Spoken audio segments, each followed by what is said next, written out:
Alright, so I'm Davidson from Oakland, California. My class this morning was fan tosses. So the first part of the class was no-beat tosses. And we learned two primary categories of no-beat tosses. One that comes from the non-native to the native side of your body. And the toss position for that toss, it looks like this, just sort of what you would expect if you come right up across your body. That's thumb up, palm back. So the toss gets made, and the catch position is like this, thumb down, palm back. And the reason for that is that you can keep it continuous and go around and around. The second toss was the reverse of that toss, coming back this way from the native to the non-native side, comes up behind, the palm is still facing back, the thumb is facing down into this awkward position. At that moment you release and catch in the logical catching position for the grip over here. Thumb up, palm back on the non-native side of the body. When you can do those with both hands, you can start putting them together to make fountains that look like this. Make cascades that look like this. And cascades that come with the same kind of toss, and the same kind of toss again, going this way, or under the arm. So no-beat tosses also have a few other applications. If you can do a 3-beat with this thumb spin here, you can add an extra beat there with a no-beat toss to make it a 5-beat. If you can get those cascades really well in both directions, then you can put them together to form a 3-beat weave.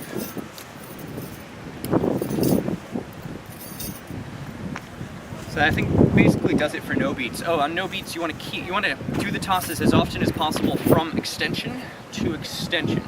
So you want the toss to travel across your body. And they can travel very high if you want them to. It's gonna be a little hard in the wind here. So they can travel very high, but I prefer the aesthetic of tossing very flat across your body like that. We went on to talk about in-spin and anti-spin tosses. In-spin meaning that the fan is traveling, your hand is traveling in a certain circle and the fan is moving around it in that circle. Anti-spin, your hand travels in the same circle but the fan moves against that circle around it. So an in-spin toss is again fairly similar to the no-beat toss. It comes across the top like that. An anti-spin toss like this.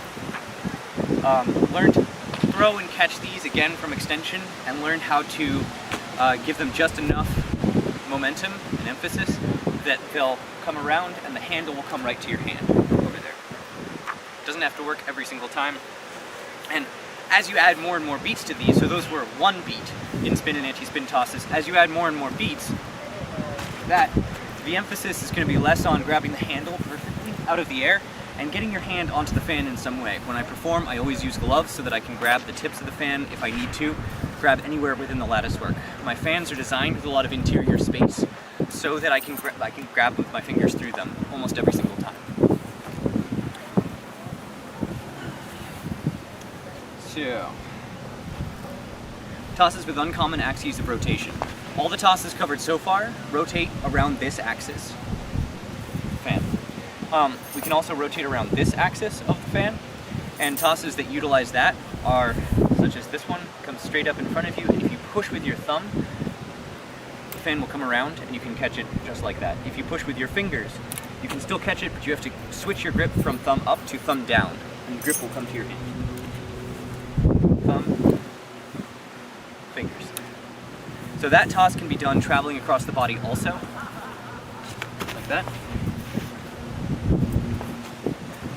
And it can be done, indeed, traveling up and over the body. The other version of that toss is a toss that comes up flat, so it's the same toss around the same axis of rotation, but it begins in floor plane instead of wall plane, so it comes up flat, and then pressing with the fingers, you can catch the fan like that. Again, the grip changes from palm up to palm down between the toss and the catch if you're pressing with your fingers. You can also come up like this and then press down with the thumb, and the grip will come straight back to your hand. This toss also can be done in a traveling fashion, or it can be done across the body, over the top. A few others that I think I omitted from the no-beat section. There are tosses behind the back here. There are tosses behind the head.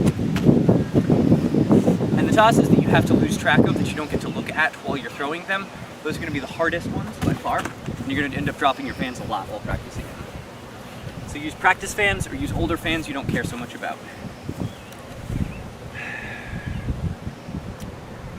A few other things that I talked about were, while practicing tosses, always do something else with the other hand. So if it's as simple as a spin like this, practice your anti-spin tosses in this case with that other hand doing something else, just to get used to both hands doing something the whole time when you're tossing. It's very easy to get caught into the pattern where one hand just stands there and the other hand does a toss. And eventually what this translates into is using things like isolations, extensions, vertical cat eyes, and horizontal cat eyes against tosses. So here would be isolation versus toss.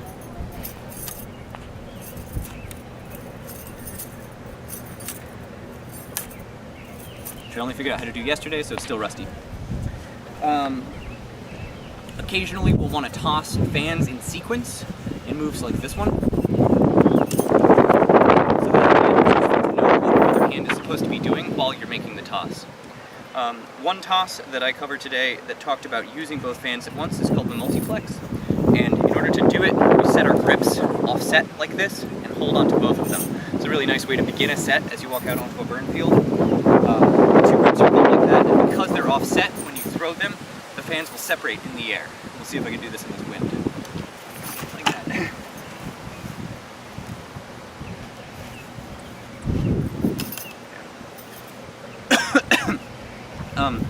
A good way of practicing, if you are interested in having your fans change hands in the middle of a toss, is to make a toss with nothing in your other hand, and as the toss is going, to clap. The clap represents a transfer of the fan from the receiving hand to the giving hand. Transfer. So, and the clap can take place anywhere around your body. What this means is that when there's a fan in that hand, the transfer takes